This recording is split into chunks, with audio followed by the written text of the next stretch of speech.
Let's go feed all of our pets in this morning routine, starting off with our kitty, who is the easiest and also the most eager to be fed and makes the biggest fuss about it. So we take care of him. And then I'm gonna show you our new resident on the farm. And this is what Kenyon, he's an African gray bird. I'm still learning about African gray, so if you have any advice, let me know. But I clean his water twice, first in the morning and then in the midday, because he likes to take baths in his water.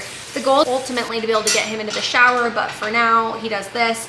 And I always make him a salad once a day, but I figured I'd do it now to show you, and it did not go as expected, so that was cool, left him something to clean. But then the dogs love this part of the routine when we go outside and feed the animals, so we like to take out Bentley on his leash just in case, because as you will find out, he is a liability, and today is no exception to that. The dogs decided to be a liability too when they chased the horse around, which we had to end up putting them into the tack room after we got the hay out, just so that they could think about what they did a little bit and recognize that that's not an okay behavior to be doing.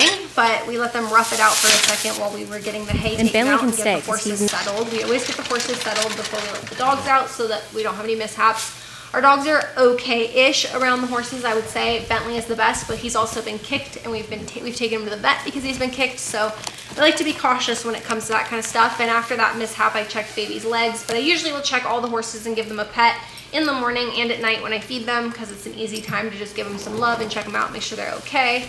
As you can see, we have sprinklers in our pasture, but we don't use them because we've had this property for 5 years and they've never worked well to keep the grass green. But what does work is this sprinkler head that we put on hose, and it is amazing. So I love doing that, and we just keep a little patch green because we average about 100 degrees Fahrenheit during the summer, so it's not realistic to try to keep it super lush and green, or at least not with our practices, but I'll let you know because we have a tractor, so we can lay some mulch on it and see if we can figure something out.